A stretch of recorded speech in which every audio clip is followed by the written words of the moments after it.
everyone, and welcome to another exciting edition of the Wednesday Palaver. My name is Junior Johnson, and I'm standing in for your regular host, Comrade Kwesi Pratt Jr. We'll be going to our various social media handles to take comments, queries, and issues that are going to be raised as well. And as we usually do, this program is essentially meant to make it possible for as many of us out there in our offices, our homes, and probably our cars to be able to contribute to this discussion from any part of the globe. And of course, we will be allotting some minutes to our wonderful studio audience to raise comments, queries, and also make a suggestion. With that being said, the topic for discussion today is the cedi depreciation and its impact on the economy. The cedi depreciation and its impact on the Ghanaian economy. And today, we are fortunate to have with us the president of the Ghana Union Traders Association in our midst. He is the person of Dr. Joseph Obeng. So without round of applause, shall we hand over to our very own Dr. Joseph Obeng.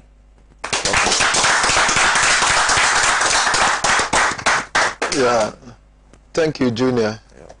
As you said, I'm the president of Ghana Union of Traders Association. It's a non-political trade union, and then it's an umbrella body for 68 trade associations.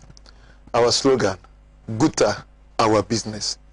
So it depicts that we are only conscious of our business, and we say GUTA 3 times.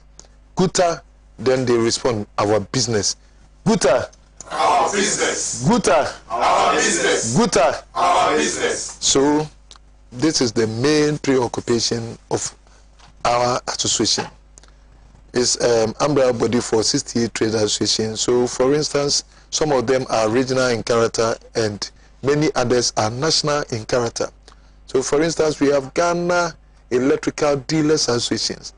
That means those electrical shops at Opera Square, Adum, Tamale, and all that come under that union. We have Ghana National Spare Parts Dealers Association. That also consists of Abusu Kai, Swami Magazine, and what have you, Sunyani Magazine, wherever there's a trade in spare parts and all that, they are all under Ghana National Spare Parts Dealers Association, and it's one unit under GUTA. Then we have Ghana's second-hand clothing dealers association. You know, all the Kantamanto foods, those wholesalers and retailers, and you go to Kumasi, Dr. Mensa, and all that, those cluster of areas. So this is the structure of GUTA, and it's so huge. Some of them are regional in character, like Tamale Progressive Traders Association. It's not national, but it's for the region. Then we come to Asamankese GUTA. Then we have other regional bodies, like we have Western Region GUTA, that also consists of all these sectors that I'm talking about. So it's a very huge union, and you understand that once we are traders, then we have people from all political divide being members of the trading body. So it then becomes very difficult for one to assume that we are political. Otherwise, it will be very difficult that we embark on some of the things that we do. Because otherwise, if they do not have confidence in you, you cannot tell somebody to close his shop once the person knows that you are doing the bid for a particular political party. The person, because our members are very old, very rich, very responsible people, nobody can control them. So you cannot tell somebody that you know that you are driving them to the opposite side or the wrong side, then they follow you. So I want to set the record straight, and we are non-political, and we are focused. We are about the most visible trade association in the whole of Africa. That's what West African Magazine said about GUTA. And we want to maintain our integrity. Now, coming to the question of depreciation, it is the topic of the day, and it's having a great toll of businesses, and not alone GUTA. What is happening here in the country is affecting all of us, including manufacturing entities, including agri sector, including transportation. They also use the forest to buy their cars, and all the 3 indicators of business that make business thrive is now negatively affected. What are we talking about? Inflation. is affected negatively. Now inflation is 31.7%. The monetary policy rate have also been increased to 22%. And then the exchange rate is now 10%, 10.2 per dollar, 10.2 cedis per dollar. And it's about time that we do something about this situation. And that's why we are calling for actions such as the one that we want to pursue on Monday. We started the year with, but let me give you a background of this depreciation. It has become very perennial.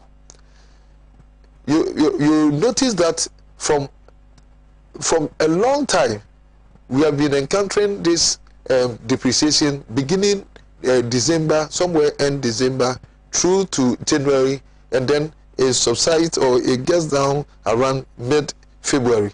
And the reason is because December we are purchasing the Christmas stuff, and then the demand on the forest is huge, and so it starts from that time. And then in January, and the masters of the economy, that's the Chinese, are going for their holidays. They are the masters of this economy now. They own the China malls and all that, where about 30% of our customers have deserted us and buying from them, and they are controlling the bulk of the money. And then when they are going for their holidays, they pack a lot of money and go. And then the multinationals in the country, because the juiciest part of our economy is being dominated by foreigners. The foreign dominance on the juiciest part of our economy is overbearing. And so they are also running up their accounts for the year, and they also do repatriation. So the pressure on the dollar then become very eminent, and then you see that it starts rising up. And so this is how the dollar have been behaving. But this year has been very different, and it's been scary, because we started the year with 6.4. The end of December, the dollar was 6.4 Ghana cedis, and then we managed through. The dollar, the cedi have been falling since then. We have been able to manage, and we are not talking. We are being punished, but then we take it once a time. We call on a press conference, a press release, or we make a press statement, and then people like your journalist will come and ask us questions, and we talk. We write our input to finance minister, to trade, wherever we have to do. And we've gone through this journey, but it's getting harder and harder as the days are going. So we reached 9.1. The dollar reached 9.1. Then it dawned on us that something have to be done. And so just only last 2 weeks, barely last 2 weeks, we made a press release, and then pleaded with the government that something must be done, because the way things are going is getting very difficult for trading. Businesses are collapsing. And so government should come and make sure that it brings confidence into the system, because if care is not taken and speculation become rife, then panic buying sets in. Then when panic buying sets in, then because they've lost confidence in the cedi, the value has lost, the cedi has lost its value. So it means that people will be trading in the dollar as a security. And so those who do not even have the need of the dollar will be buying it as a form of a security or investment. So we caution the government that let's be careful where we've reached. If care is not taken by December, at that time we thought that by December, listen to me, because we thought that we are now going to make our Christmas purchases, and so that is going to influence the dollar to reach the 10 cedis. We have made this press conference. We have given solutions to government. We have we have told government to invite all the major stakeholders to come and sit around and to find solution to this serious problem that is affecting the nation today. Barely 2 weeks, where we were anticipating that the dollar will be 10 cedis somewhere in November, December. Barely 2 weeks, we are still in August, and the dollar has hit 10 cedis.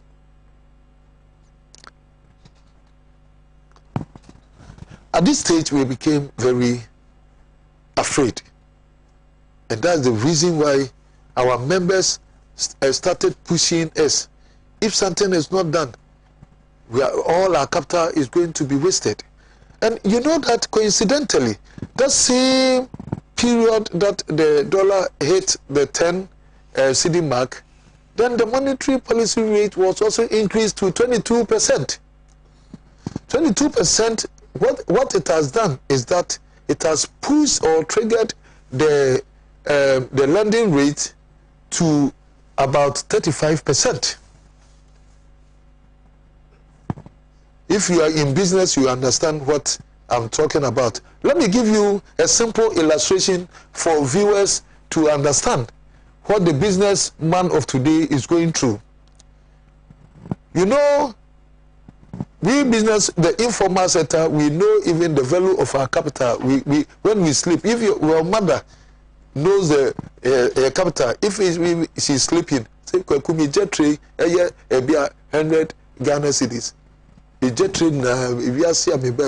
All that I have as my capital is maybe 20,000, 50,000. Everybody in the informal sector know this capital and they cherish it and want to safeguard the value of it. Then let's presume that somebody's working capital was 640,000 Ghana cedis. Beginning of the year, the person could buy $100,000 with the 640,000 Ghana cedis. Now, as I'm speaking, the person has finished selling his or her goods, wanting to change the same value of a capital or his capital, because he wants to travel, go and get the CD equivalent of the dollar equivalent of a capital. Now, the person can only buy $64,000. It means that your capital has been spirited away. You did not do any bad thing. You did not use your money, go chasing women or some sort. But because of the situation such as we are, your capital has been spirited away. $100,000 have turned into 64,000. This is how serious we are. The economy have turned to. Then your capital, most of the capital that we work with is a borrowed one. So this 640,000 that I'm talking about might be borrowed. If the car is not taken, the person might have gotten it through the microfinance, and then the rate would have been higher. The 640,000 now is attracting 35% interest rate, which means that the person have to pay at the end of the year, because it's per annum.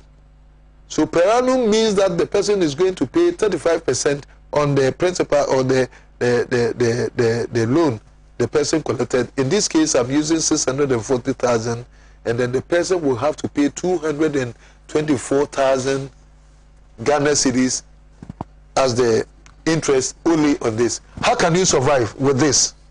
Your business is gone. You don't have any a future. And this is how we've sunk to as businesses. And that's why we said that no, something might need to be done. We have to close down our shop and then express to give a pinch to the government to wake up and see that businesses are suffering, to see the extent at which we are suffering, our desperation, our frustration, and all that. So that's the intention of the intended lockdown that we want to do on Monday, if all things being equal. So this is the situation. And why is this the case?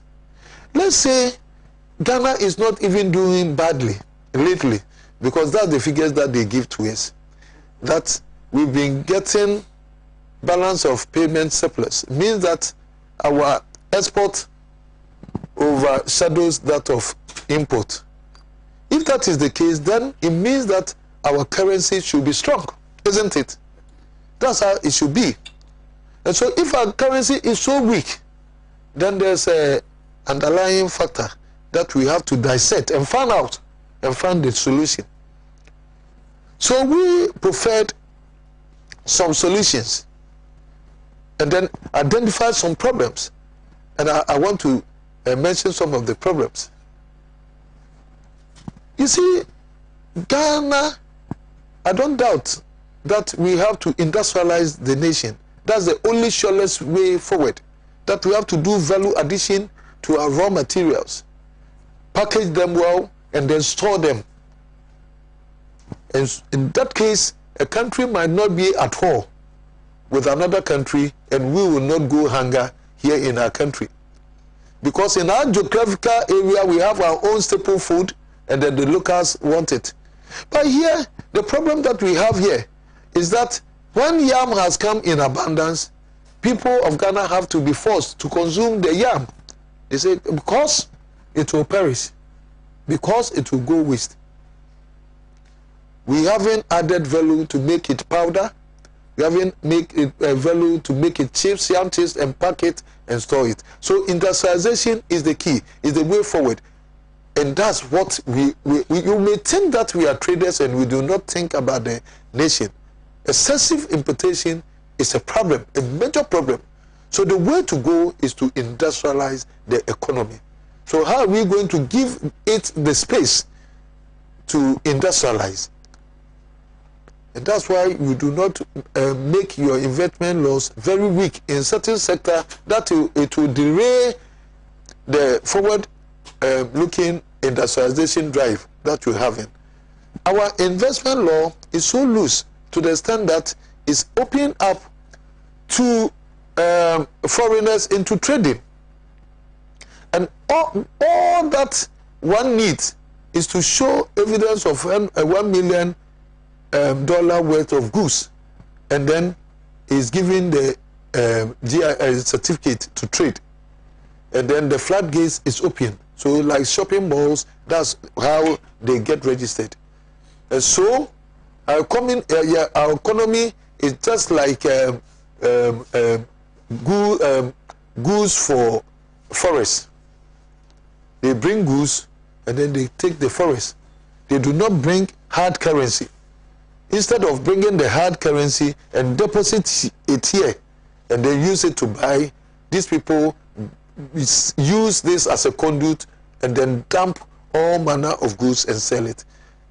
And then we have suggested to government that let these people come and deposit their corresponding fund here, so that they can bring it and then use it to import whatever they want to import, not bringing the goods as it is. It does not help us. And so you ask the person how much goods, how many goods containers do you want to import? Then it's maybe 1,000 containers. How is the worth? It's say $10 million. You say, how are you going to bring the goods? You have to transfer some money. Where's the money? Then you have to bring the 10 million into the Bank of Ghana and deposit it, and then you use it, because that's what you are going to use. But you don't depend on our limited resources to import. You have to bring it in. That's a big loophole in our investment law. Then also, we have so many supermarkets here, and we have allowed them also to trade. Normally, they tell the locals that we do excessive importation. It is not true. You see, we do importation, fine, it's true. But all the importers in Ghana, from Tamale to Accra, Kumasi, Takrady, and all that. That we go to Dubai, that we go to China, Turkey, and all that. You know, our share of the volume of import is 15%. The total volume of import that we do in this country, our share is 15%. The bulk of it is being done mainly by the multinationals who have overtaken the trading space.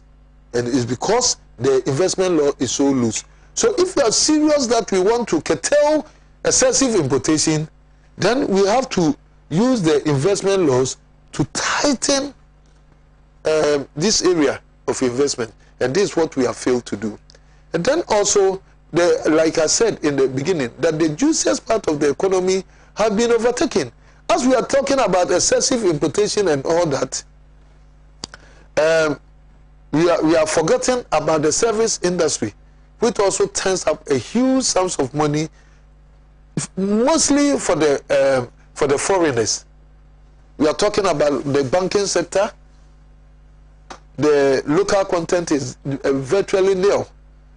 We don't have much. The local in the banking sector, just a few banks. All of them are foreign based. And then they turn a huge profit, and then they send this profit to their home offices. The same goes to the communication sector. You see the volume of the huge sums of money that comes to this area. And we do not have any share in that. That apart from the tax that we get, all the money that these communication industries get, they change it. Sometimes they buy from black market, buy some from the mainstream banks, and then send it to their home countries. So there are so many things that have gone wrong. Even we've questioned Bank of Ghana that the sub-regional, those banks that operate in the West Africa, I hope you know them. We have the bank that goes across the West Africa. You can mention some of them. I don't want to mention on your program. Their networks so that one can put money in their country and then come here and take the money and change it for forex. Yes, we trade. People trade in the money as if they are trading in commodities, like as if they are trading in yam. So the sub-regional people who do the money trading, they will look at the time that Ghana's money or any other country's money is better than the other. Then they go there, then go buy it like they are buying commodities, put them in a car and send it. We've hinted the Bank of Ghana about all these things. If we have to go, we'll go on and on and on. But you see that the cause of our problem primarily is because that we do not own the economy ourselves. It is being owned by outsiders. When I say this, I'm not being xenophobic. I'm just being realistic. That let's try to invest in the juiciest areas of the economy so that what we call retention, we can retain some of the repatriations that they do here, because we have our own investment there. But we don't let it wholly for them. We have to tighten the trading areas, and then we have to concentrate and use the GIPC law or investment laws to drive investors to the more preferred areas of industrialization rather than trading. If you do that, then we would have been able to safeguard our economy, because the demand on the forest is too big. Having said that, we outsource our education from abroad.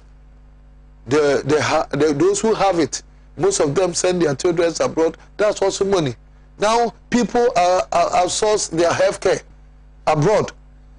And so if one person goes abroad and take 100,000 to go and treat him or herself, it's just like 2 containers that have gone to China and bring. What difference does that make? What difference?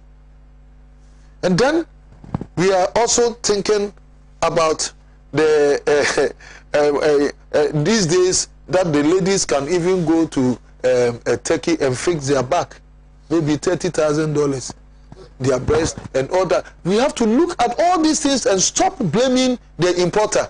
When we are demonstrating or doing something of sort, they say that they are nuisance, they have trouble. We buy all the locally made goods and sell because the manufacturers do not have shops. And it is true. Well, the shop owners at Okanshi, Makola and all that, we are the ones who buy the made in Ghana goods. We are the distributive arm. Manufacturing is never complete unless it reaches the final consumer, and we serve as the vehicle. So we are not nuisance as people might want us to be. Now, if you want us to patronize made in Ghana goods, what prevents you from these big multinational companies that sell the bulk of the goods? You feel shy because they are multinationals. You don't tell them that, okay, you too, your shelf line, the shelves in your supermarket, 30% should be made in Ghana, and then it is enshrined in the investment law. When you do that, you make it take your leave. Otherwise, you go to these supermarkets and you see maybe South African products only. It's true or false? So why are we shy to use our own investment law to tighten these areas? And so we've done so much harm to ourselves, and I'm just opening up some of these things. And then let's look at the churches. They control the bulk of the monies. Every week these churches turn up huge sums of money through tithe, and then now they go to church every day. And that's where the bulk of monies come from. People are not looking at that angle. I'm not annoying the Holy Spirit. I'm telling the truth. Otherwise, Rwanda wouldn't have been so blessed for doing the right thing. America, UK know how they deal with the churches and all that. I'm saying that we should be able to monitor the movement of their funds. Otherwise, you know, there was a church, a Nigerian church, that the pastor came and then he packed dollars in the car tire. Did you hear that? Yes. Yes. He packed the money. They said the headquarters said they should bring all the money, and he packed the money at the car tie. You see language at the tie at the back and transport it home. Most of our pastors transport this money to overseas, and then they say openly, I have house in Spain, I have this. They buy Rolls Royce. You see the car that they buy. How do they move this money and all that? So that we do not, I'm taking my time to say all these things so that we do not put a blame on the poor trader and say that because the poor trader is making excessive importation, where we do just negligible of it.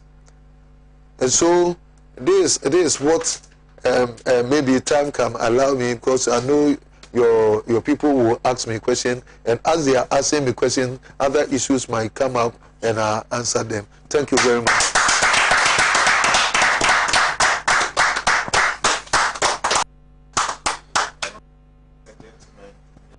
Is the president of the Ghana Union of Traders Association, Ms. Dr. Obeng. So, as I stated earlier on, we'll be taking some questions from our studio audience, and later on be reading from some messages from our social media handles. So, foremost, you will begin with our studio audience. So, if you are here with any question, can you kindly put your hands up? Before you come in, I left one behind, and that's the drift of corruption money. How do we monitor that one? Once they're thinking about the trader being the nuisance, let's think about the corruption money. I'm not talking about only the politicians. It can be at the civil servants or wherever it is, public service and all that, the politicians included. Where does corruption money move? It doesn't. No corruption money stays in the country because of auditing. Corruption monies always find themselves out of the jurisdiction that they made the corruption. So it finds itself out of the country, a particular country. So we have to, if we want to put the lens to track where all the demand of this money, because if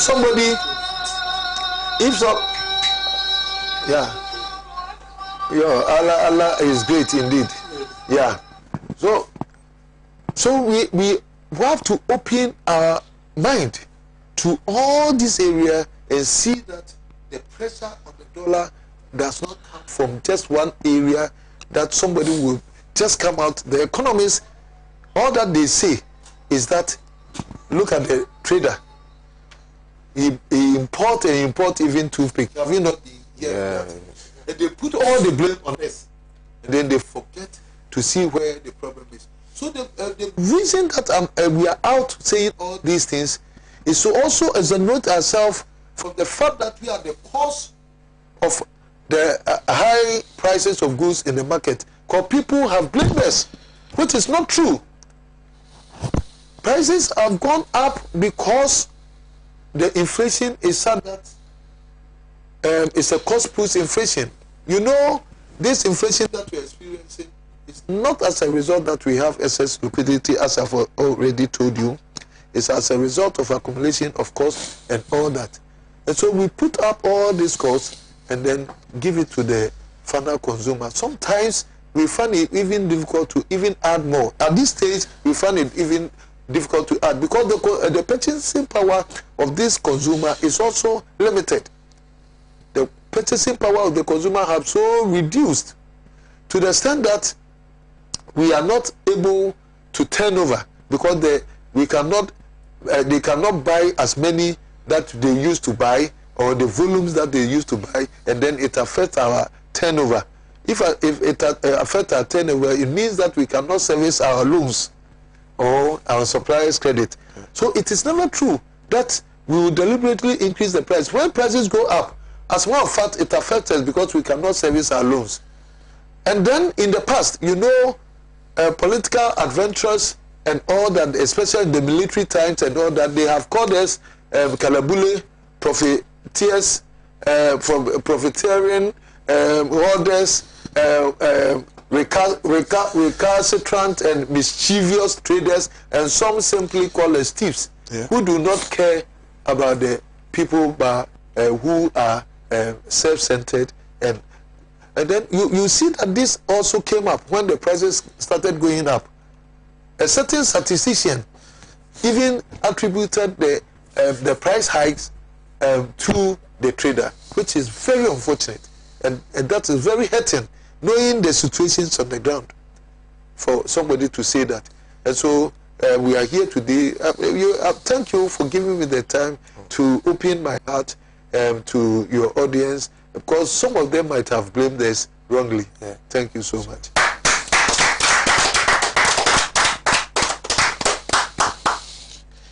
That was a very insightful piece of presentation. So now we'll be taking some questions from our studio audience. And okay, Dr. Obeng, you being the president of the Ghana Union Traders Association with 68 and umbrella bodies. My name is Dr. Master, reporter at Palaver. So, quick one. In your statement, I listened to you vividly. You mentioned that yes, importation is a problem. So, we are in a country whereby we grow what we do not eat, and we eat what we do not grow in our country. And I back this with Tom Brown. We have Tom Brown locally made, but the ordinary Ghanaian would like to import in oats, rice crispy, and the rest of you. So, with your position, what are you going to put in place that these are locally manufactured food going to be put in place to curtail this importation problem?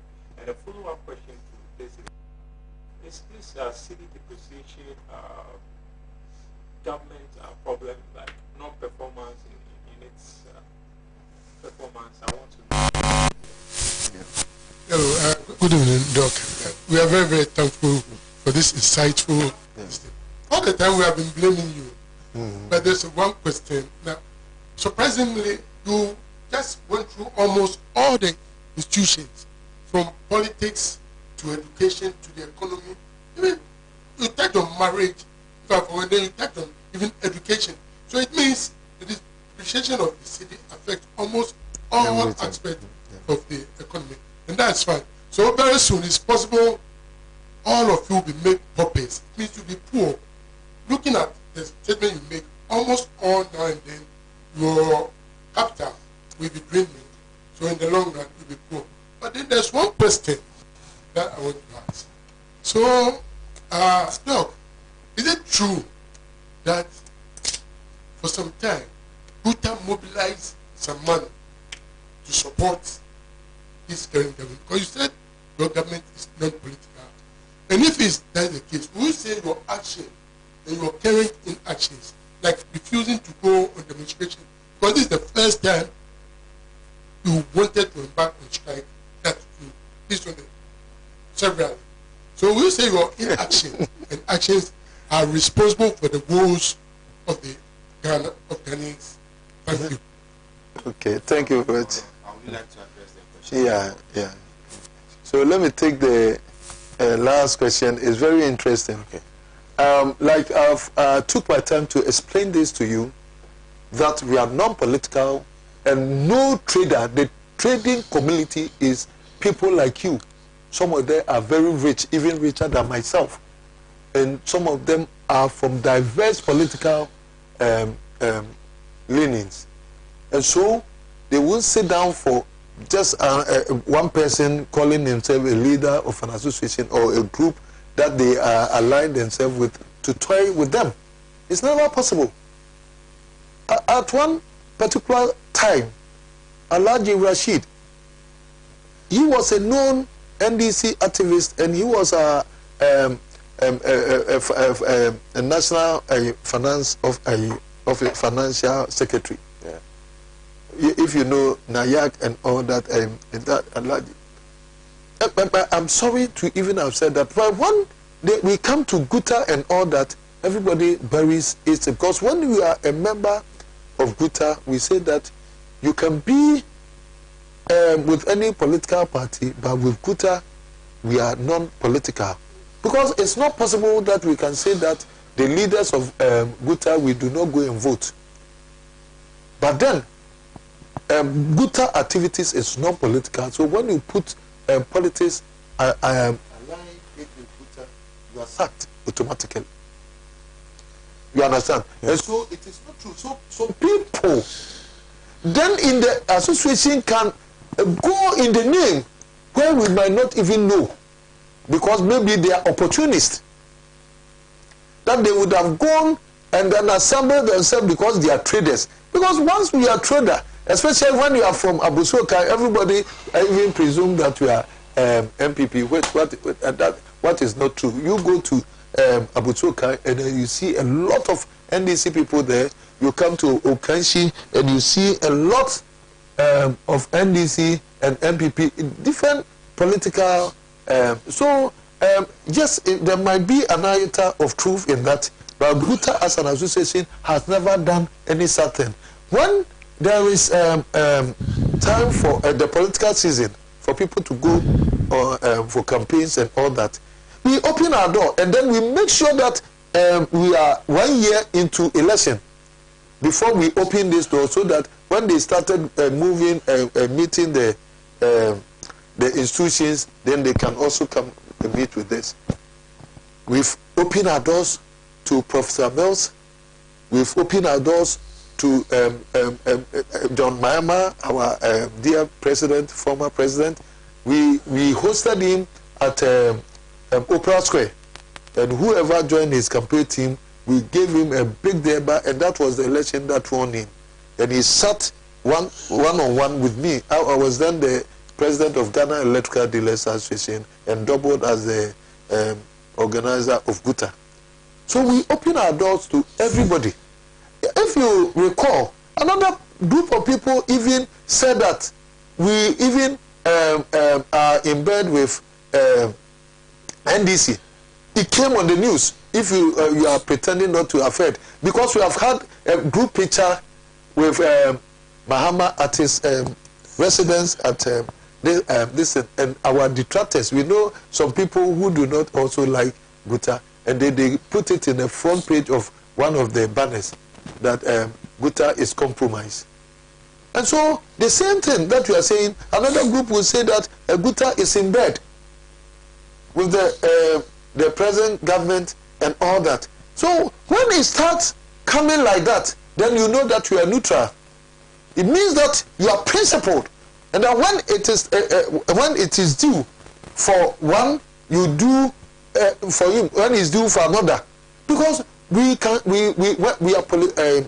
are business group, and all political parties will come and go, and will be there. And when they come, you have to work with them, because the sector minister, you have your sector minister and the Ministry of Trade.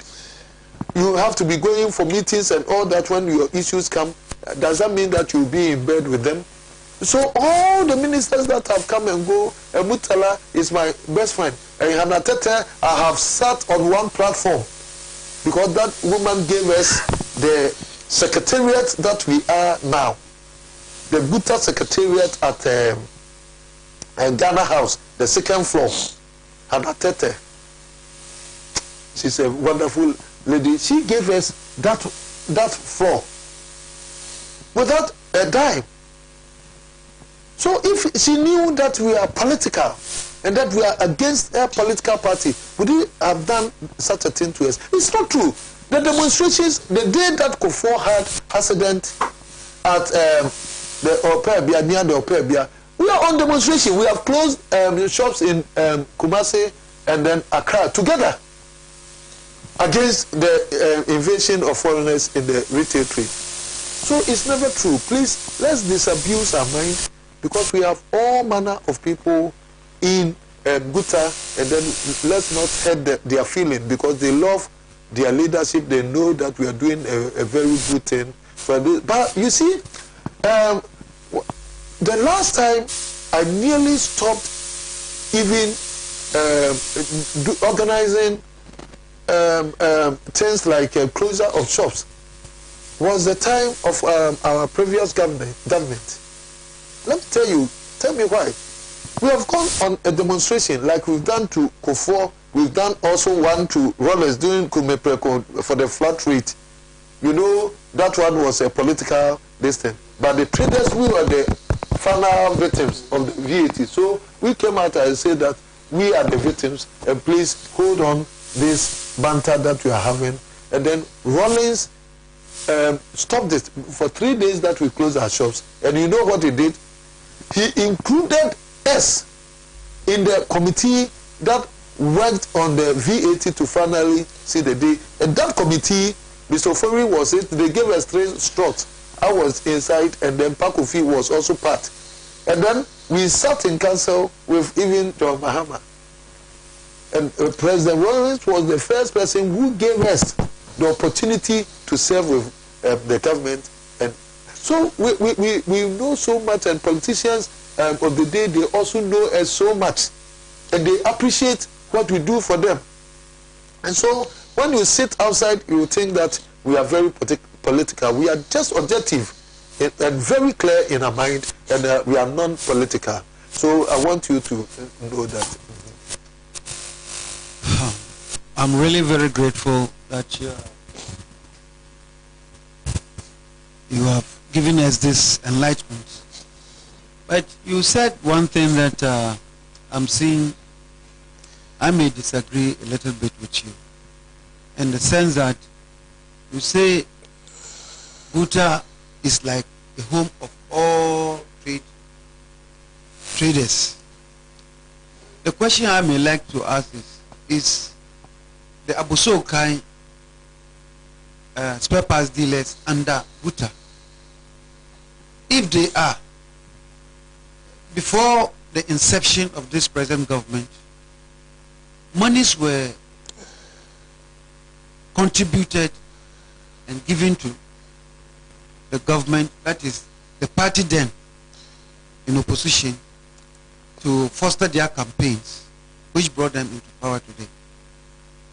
That is the first aspect. The second aspect is, you see, you people have allowed yourselves to be reading for a long time, because some of you, the traders, the foreigners bring in their dollars and use some of you as forerunners. Yeah, the forerunners. Yeah, for their businesses. Yeah. Maybe the man that is being used is a very poor man, but he's a well-known person. But when these dollars are infused into the system, you find that on the face value, it is the Ghanaian, but at the back is the foreigner. Yeah. So that he will be milking the dollars out, leaving the foreigner, the indigent with his handful there. Yeah. And when you continue doing that, that means you are an auxiliary of To milking the state. exactly. Yeah. So I'll plead with you, these two things that I've mentioned, Yeah. no matter how, there are people who are alienated to certain political parties, but it will be wrong for a businessman. Nobody stops a businessman from investing, but it will be wrong openly giving out monies to political parties to do their campaigns. That is my suggestion. So, thank you very much. I think if I've missed this platform, I would have caused a lot of harm to myself. It's a very good opportunity for me to clear all this mess that is going on in the head of people. It is never true. Now you said that some people at Abuso can organize money and gave it in the as traders. No, they didn't go in the name. Nobody will go and get his money. Maybe he want to get a political favor and then put a union that has not contributed to it and say it's GUTA. GUTA hasn't given any money to any political this thing. Even GUTA is suffering of funds. Sometimes we have to bangle this association ourselves. It's just like United Nations. So many rich nations are among by their poor. And so GUTA as an association do not have money. But let me tell you, I will not also doubt you, because we have sickle funds and all that. People might also write under the name of GUTA because they know if they use GUTA, then they will say, hey, then you belong to a powerful. And so if the people assemble themselves and then they go and give money. Likewise, some group in Abuso who also affiliate to NDC or other parties can also come together and contribute. All manner of associations were doing this. They call, unless we are not being fair to ourselves. So the same way some group from Abuso donated money to the this, and there's definitely another group that have supported because they have a lot of members at Abuso. Go there and ask. Yes, there are a lot, a huge number of people who also support the other party. So they might have gone by, maybe these people are vociferous, and then the other people will do underground. So it cuts across. People do that. Even people from religious lineages, the religious, and the people will just go and say, oh, we are from this church, and we are giving the church haven't sent them. Anyway, so GUTA is so big, so that some of these things can be attached to us. But as a GUTA itself, we will never allow ourselves to these political things. Because when we do that, we cannot bring the people along and tell them to even close their shops as we want to do. So then you see that the MPP people will close and then the NDC people will open. What effect have you been able to achieve? But we go together. That's why I mentioned GUTA, our business. GUTA, our business. That's our slogan and nothing else. And we respect any of the political parties. Yeah. Okay, thank you very much. Mine is just a contribution. I'll come to you. I just want to ask the economic messiah. Look, we were in this country when the dollar hit 4 cedis. Our vice president now going around saying that, in fact, things are very hard. The dollar, in fact, the dollar is going high. He has never seen it before. Now, I just want to ask the vice president. Now, the dollar has hit 10 cedis now. Seriously, me, I cannot hear him. Why is the vice president not talking again? And now, what is happening now? They are just thinking about the 2024 election. That is their mind. Because when you check all what is happening now, whatever is happening in this country, things are very hard. Things are very hard in this country that people cannot get 3 square meal. And nobody is talking about it. Because look, we're in this country, we heard a lot of people spoke wrongly against the former president. Now, I don't know why people are not talking again. Look, we have to speak up. And the 1D1F, where is it?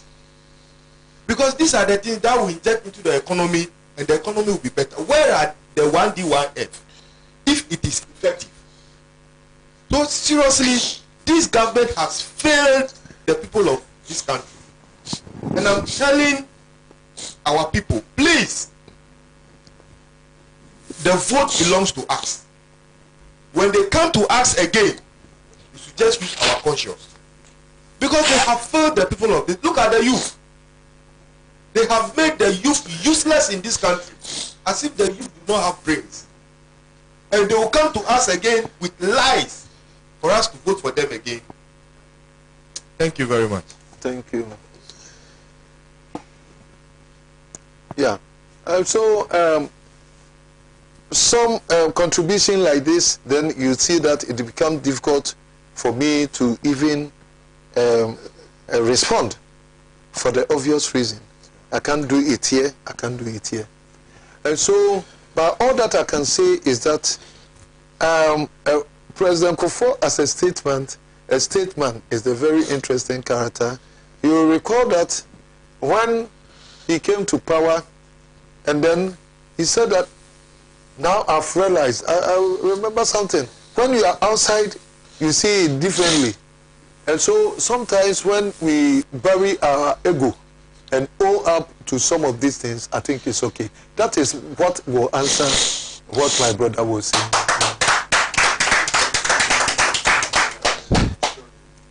Okay, so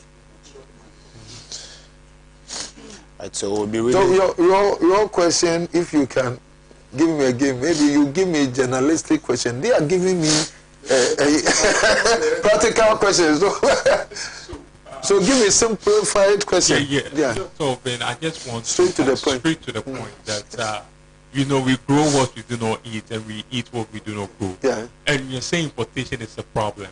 So what's the next step for us? Because Tom Brown, we grow it, we have it here, we don't consume. We like the imported ones. Yeah. So what can we do to subsidize this okay. thing, to make it a problem Yeah. for us? Yeah. In fact, that's my heart.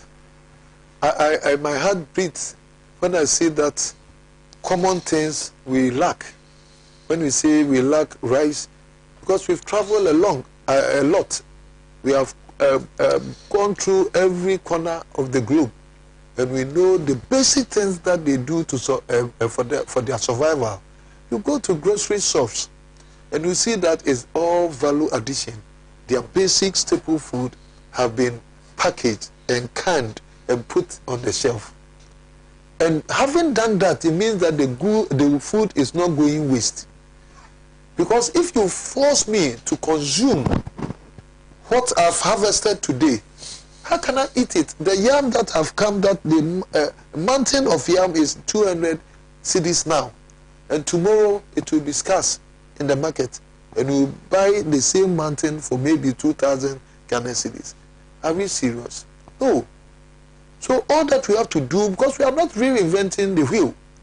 So the value addition thing is very important, and that's why the president's initiative of 1D1F should be encouraged.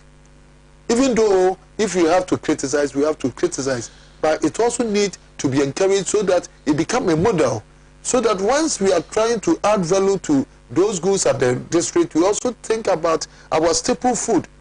You know that the Tom Brown that we are mentioning and all that, people have started doing on their own way. The small girls that do not have work, you see they do, and they put their stickers and all that. These are the people that have to be identified and help them. And then we bring some packaging factory for them, so that this factory does not belong to one person. It is an area that if you want to go, you take your product, go there and then do your packing in a very nice manner. And this is the subsidy that the government might have given them. We need more of this value addition. We will have to turn the cassavas into gari more. We have to take the liquid that comes from cassava and make it tapioca and those things. We have to put it and pack it. We have to make some starch. The value addition, the peel, we have to make some, we have to mash it and give it to the pigs to eat and all that. No, we don't have to waste anything. Do you even know that cassava leaves is such a delicacy? If you have traveled to Kenya, I didn't know, and I ate it and all that, and we throw these things away, and yet it's a delicacy where our scientists, our research department that we put and all that, we can translate it into the mainstream staple that we use here, because people will actually enjoy it. And so we are the cause of our oats. Our economy, I will equate it to maybe a political match where we say that the midfield is. Yes, that's how I see how the midfield is broken. We have to pack the midfield. We do not consume raw materials. That's why intra-trade of Africa, the continental free trade, have become a problem, because we don't have the finished goods. We do intra-trade in Africa only 15%. Only 15%. And so, if we do 15%, because we do not consume raw materials, because we export among ourselves these raw materials. And so, what we have to do is to make conscious effort to make this value addition. Is very dear to my heart. That's why I'm taking my time to answer it, because that's the only surest way so that a food can be sustained. But once we are doing that, you know that we cannot say that we are not important, because we are not self-sufficient at this stage.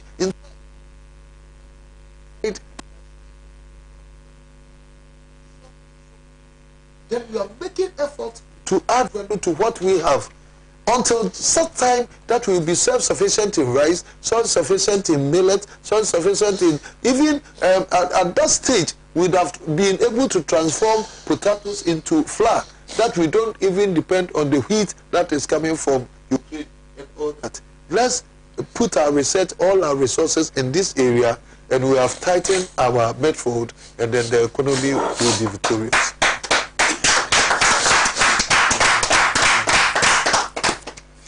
Oh, thank you very much, Yeah. Dr. Richard Obeng. Joseph Obeng. Joseph Obeng, sorry.